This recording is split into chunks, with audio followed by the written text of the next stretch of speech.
This lesson is designed to help teachers and students understand minimum spanning trees and how to know that they are guaranteed to have the minimum value for a spanning tree. First, we need to take a look at what a spanning tree is. So for a tree, we have a network, and this network has nodes which are connected by arcs. The arcs don't have to be curved. They could be, but they don't have to be. And in order to find a spanning tree, what we want to make sure is that every node is somehow connected to the rest of the network by an arc, and we want to use the fewest number of arcs possible. So as we look at this network, we're going to choose some of the arcs that we already have and put in place a spanning tree. So we can take a look at these two nodes. I'd like to connect them together. So we're going to choose to include this arc. We'll include some other arcs. So the question is, can I get from this node to this node? Sure, along this path. Can I get from this node to this node? I can go around this way. I don't have to have every node directly connected to another node. I just have to be able to get there. So as we start looking at some of the connections that we can make, we start including some of our nodes to the rest of the network. So I can get from this node to this node down here along a series of paths. If we want to include this node in the network, I could include either this horizontal one or this vertical one. So we'll go ahead and include this one here. And if we include these two at the bottom together, you'll notice that I cannot get from one node in one of these bottom ones to one of the other nodes in the upper group. So I do need to make a path that I can get from one to the other. So if you look at all of the nodes can be arrived at any other node by following one of the red arcs that we've chosen. This is a spanning tree.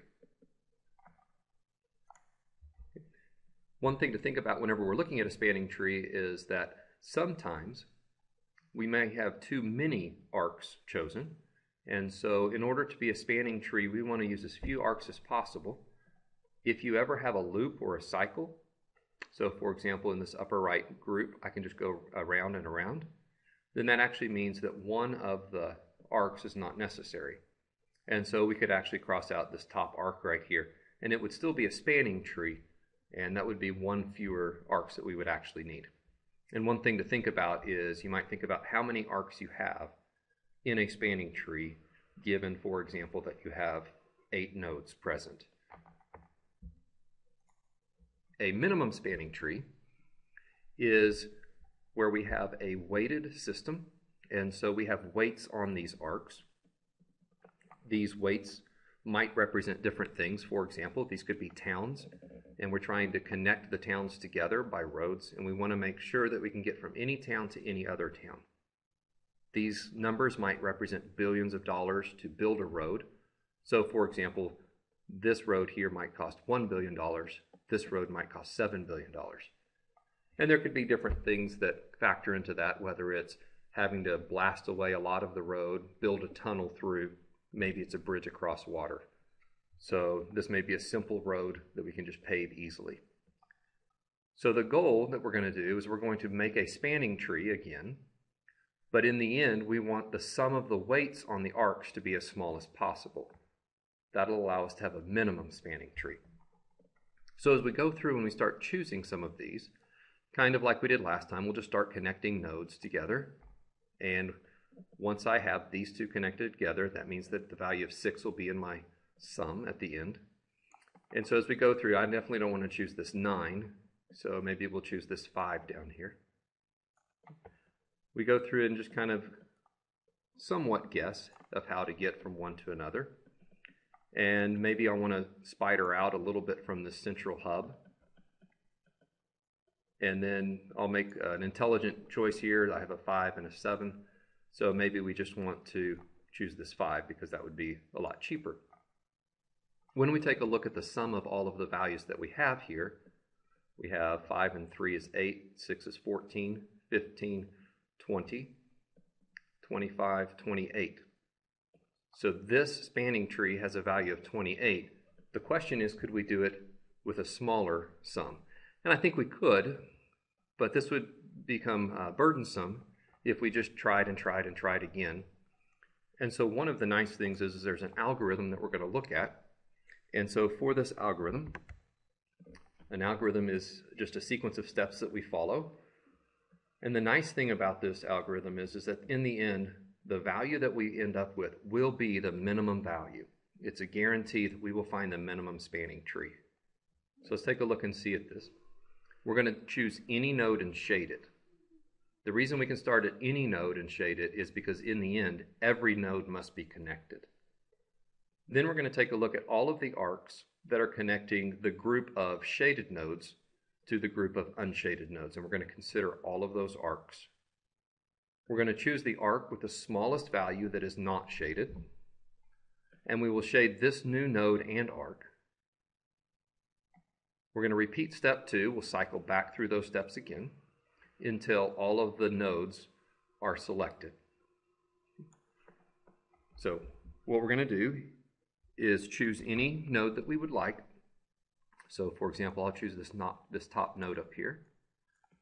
So right now I have one node that's shaded. It is connected to 3 unshaded nodes with a 5, a 6, and a 3. Out of those, we're going to choose the minimum. So the minimum choice here would be 3. Okay. We're going to shade that arc and shade the node that we arrive at. Okay. We now have 2 nodes that are shaded, and we're going to take a look at all of the arcs that lead away from these 2 nodes to unshaded nodes. So my choices now are 5, 6, 2, and 9. So out of these choices, I'm going to choose the value of 2. So we'll shade that arc. We'll shade the node that we end up at. And with the setup that we have here, one thing I'll point out is this value of 6 is not going to be considered because it's going from shaded to shaded, and we're only looking at the shaded to unshaded. So as we consider the 3 shaded nodes to the places that they connect to unshaded nodes, we have values of 5, 9, 5, 5, and 3. So we'll choose the minimum of those. Oh, excuse me, one more right here. We have a value of 1 also. So the minimum of those would be this 1. And so we'll choose that 1 and we'll shade the arc and the node that it ends up at. So our choices are getting fewer as far as the number of unshaded nodes that we have. So we have values of 7, 5, 9, 5, 3, and 5. So we'll choose our value of 3. We'll shade the arc, shade the node that we end up at. And we have values of 5. We have a value of 7. We have a value of 9, 5, 4, 2, and 5. So our minimum value here is 2. If at some point along the way we would have a tie, you could choose either value to choose. So we'll take this value of 2, we'll shade the node that it ends up at. We have our arc shown here, and we're taking a look at all the shaded nodes to the unshaded nodes. Not a lot of choices here. I can take the 4, the 5, the 9, the 5, or the 7. So following our steps, we'll choose this 4. We'll shade that node. Now going from shaded to unshaded, I only have 2 options, 5 and 7. We'll choose our 5 as the minimum. We have all of our nodes are now shaded, and as we look at the arcs, if we total up the arcs that we have here, we have 5 plus 5 more is 10, 11, 12, 13, and 7 is 20. So the minimum that we have here is 20. The nice thing about following the algorithm is we are guaranteed that 20 is the smallest that you could possibly get. The algorithm seems a little silly in a very small network, but perhaps you have an even larger network, so we'll kind of run through this one fairly quickly. The idea here is that maybe it's a network for a phone system or something like that, and you can imagine many, many different options on the network. So again, we will go through, we will choose any node to begin with, and then we will branch out from shaded nodes to unshaded nodes, choosing the minimum along the way. So I'm just going to start right here. You can pick any of them to start at. I have choices of 28, 4, 8, and 9. So we'll choose the 4. Shade the end that we end up at. Now look at shaded to unshaded. I have choices of 28, 13, 5, 8, and 9. So my choice here will be 5. We'll shade at the end. Again, I have choices of 28, 13, 9, 8, 6, and 5. So my minimum of those is 5. We'll shade again. Okay. This 8 is no longer used because it would be shaded to shaded. So my choices are 9, 28, 13, 6 all the way across here, 7, 42, and 49. So we'll choose our 6. So we'll shade the arc in the node. Okay. You'll see now that this 9 is no longer valid because it's shaded to shaded. This 7 is no longer valid because it's shaded to shaded. So as we look at shaded to unshaded, we have options of 28, 13, 49, 42. So we'll choose our 13, shade the arc in the node. 28 is no longer valid, so we'll have 51, 49, 42. So we'll choose our 42 out of those. Shade both.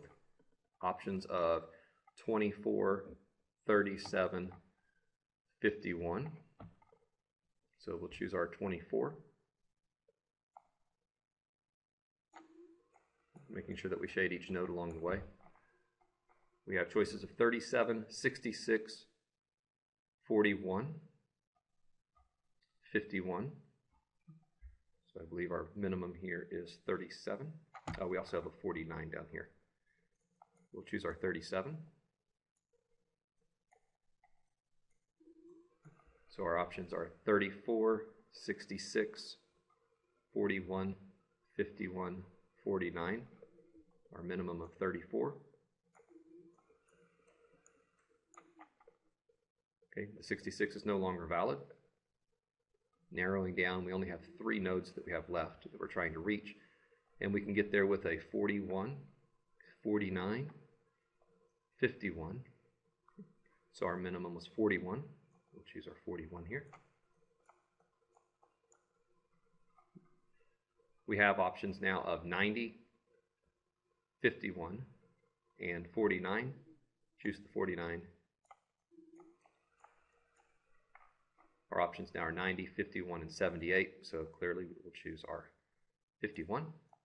And if we sum the arcs that have been selected, this would be a spanning tree we could get from any node to any other node, and it's also the minimum spanning tree, smallest total sum possible. I need to give thanks to several people. This was developed by Mark Thomas of Stillwater High School in Stillwater, Oklahoma, under the guidance of Dr. Baski Balasundaram and Dr. Manjanath Kamath, with cooperation from Oklahoma State University's Industrial Engineering and Management Department, and funded by a Research Experiences for Teachers grant provided by the National Science Foundation through the Center for Excellence in Logistics and Distribution.